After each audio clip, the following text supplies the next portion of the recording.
Just through week one, just kind of overall, how did you feel about how it all went week one? Was there any areas, you're specifically happy with, any areas you're, maybe a little bit more concerned about? Yeah, we're 5 practices in. A lot of sloppy football that is typical as you work your way through fall camp. You're never as far along as you'd like to be. But I think the players have had really good attitudes. I think they've tried to be very coachable. I think they've been very attentive to the details that the coaches have asked them. They've responded every time we've challenged them. So I've been pleased in those regards. Obviously, the execution is lacking. There's still a lot of open competition. I've been impressed with the way players have come in and attacked the competition. But 5 practices in, today we had some really good on good situations. And I know everybody's looking forward to the live scrimmage on Monday where we'll know a little bit more about where we're at. You had 2 questions on your offensive line. First off, how did you go about kind of deciding where you wanted to start Caden and starting him out at guard, and then at tackle, where do you stand with Bryant and Richardson, kind of competing with each other? Well, Caden played the entire spring at tackle, and we just kind of let him see how he looked there, and then kind of tried to peek at what was best for him. He felt like he was a little bit more comfortable at guard. Doesn't mean we wouldn't slide him back out to tackle if we needed to, but he's looked really good in there. Obviously, he's getting to go against some really good guys right now. I think a C7 and Christian Williams have been having a really good camp, so it's been good to see those guys be challenged. As far as Marcus Bryant and Javen, they're switching back every other day, and really we'll let that live scrimmage kind of tell us where we're at. A lot of growth needs to be had though with the offensive line right now. On the other side of the line, of defensive tackle, how are you kind of rounding out that 2 deep? Is there anyone that you've seen sort of through this first week camp that's maybe stepping up to the plate then? Yeah, I think Christian's back. He didn't play a whole lot in the spring, so he's been really dominant inside, especially in inside drill.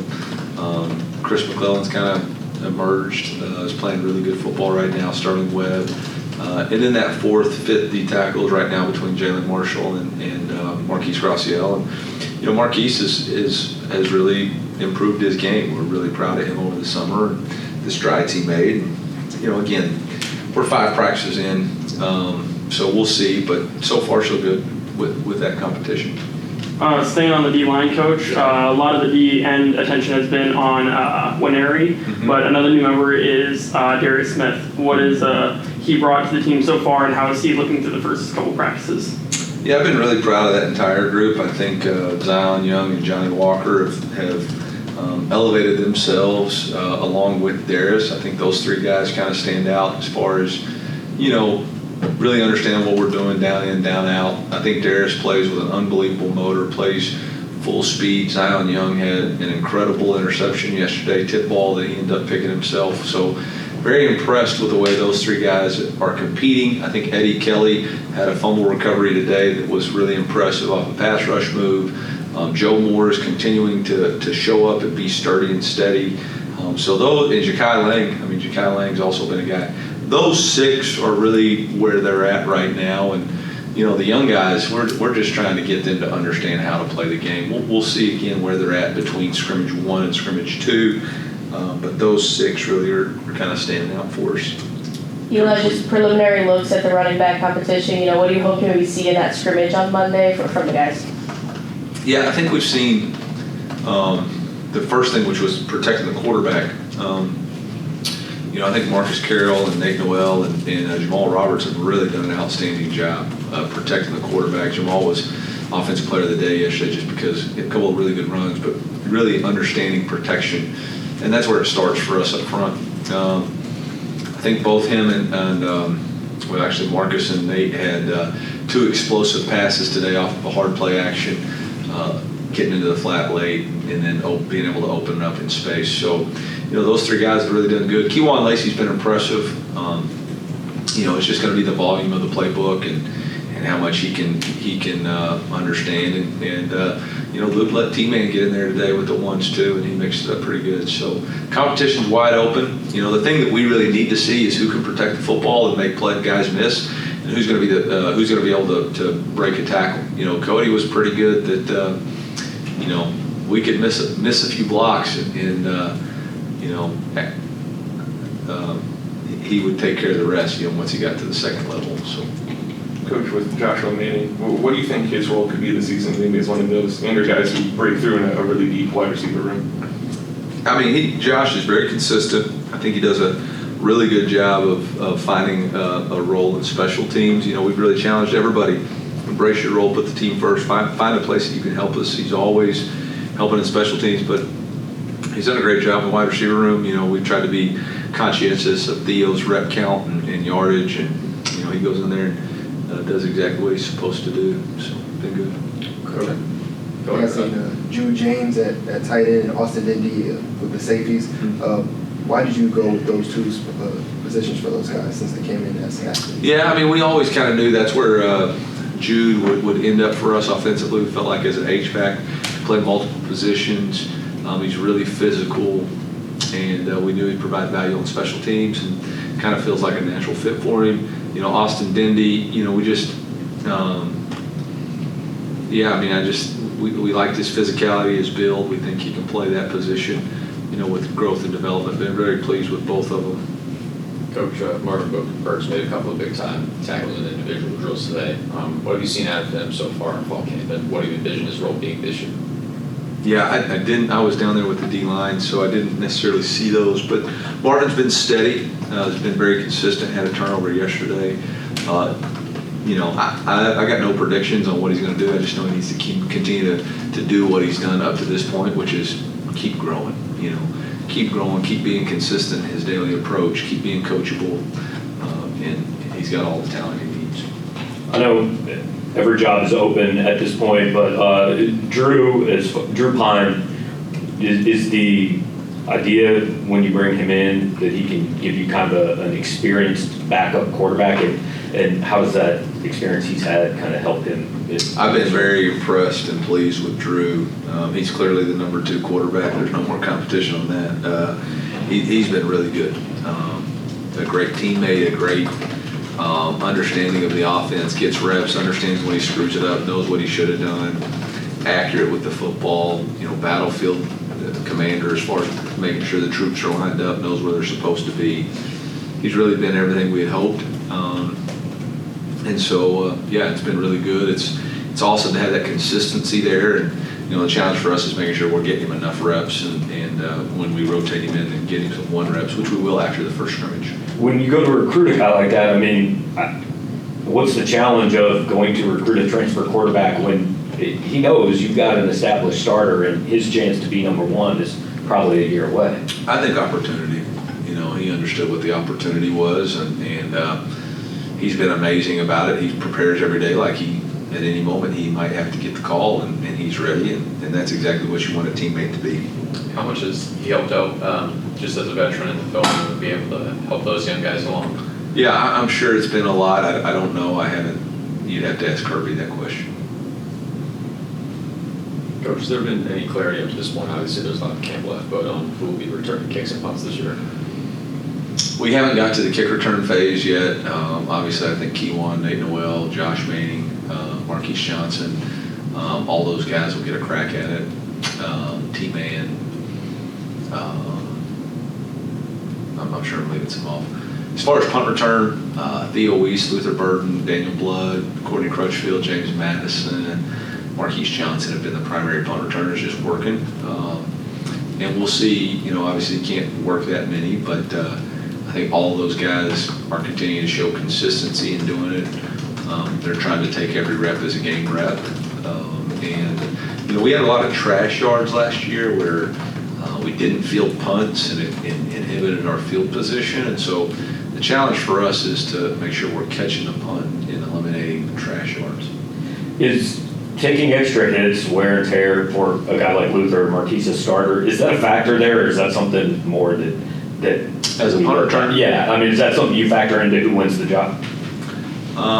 The conversation I've had with Coach Link about that is, we have so many guys who are really good with the ball in their hand that we have to get these guys touches in return units, because you can't always guarantee you're going to be able to get them a touch, especially with our quarterback running the ball or our run game, needing 25 to 35 runs a game. Like, you're going to have to figure out how to get somebody else some touches. So the ability to get Marquise a touch in the return game, or Josh Manning or Theo or Luther, does factor into the fact that those guys can change the game. The wide receiving corps had a lot of buzz with so many returners, but another guy that's coming back that will be catching passes is Brett Norfleet. What does he look like so far, and how do you expect his role to expand in year 2?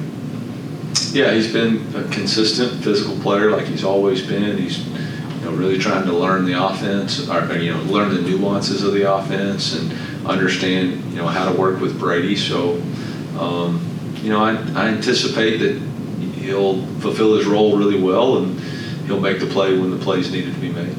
Eli, you talked about last week with Brady and the need for him to just be able to finish those closer games in those high-pressure situations. And that was obviously a factor in the 2 losses last season. Is there any way you can kind of continue to simulate that even more in the 2-minute drill? And where's kind of the biggest area he can go to improve on that? I don't remember saying that, but yeah, obviously, yes, we can simulate it more. We actually start with 2 minutes before half tomorrow, and we'll get that specifically in the scrimmage, and then we will start working towards in the game scenarios. Yeah, I think you got to just keep sending them back up. Like, the more and more reps you get at it, the more comfortable you'll be, the lower your heart rate will be, and the more you can focus on execution. But Crud last year, obviously K-State led us to a win, Florida led us to a win. So, he's been in those situations, and first game of his career started at Army, let us down behind to take the lead there. So, he's been a very effective quarterback in those 2-minute situations. But obviously, you got to continue to grow and get better at it. Coach, has there been any early enrollees who were in the spring who you've seen kind of develop, and you can kind of see that progression in this first week of fall camp? Yeah, I think Trajan Greco is a guy that you definitely knew came early in the way he handles himself. I think he's really been a bright spot. Cam Keys has done a nice job, was very physical. And I think that was, he understand, yesterday or 2 days ago when we put the pads on, he already knew what it was going to take and the physicality you had to play with. I'm trying to think of, who else came early, but those guys. Talon Chandler, he's actually done a really nice job. Caleb Pfeiffer, both of those guys have really done a nice job. Talon coming along. Eli, the rule change with more people being able to do on-field coaching. How have you seen that kind of impact what you can do and get done in practice? And I know guys like Evan Bay, Brock, some of the former players being able to be more hands-on. How big a deal is that?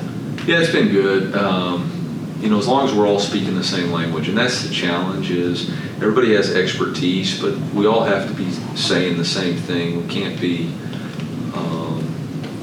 giving different messages, because then it just creates confusion for our players. But I think the cohesiveness of the staff, the alignment of the staff has allowed for us, obviously Coach Yaro's coaching with the safeties. It allows Coach Batoon to take the stars and work specific individual, and it allows Coach Yaro to take the 2 safeties and work on more high safety principles and stuff, which I think has been really good.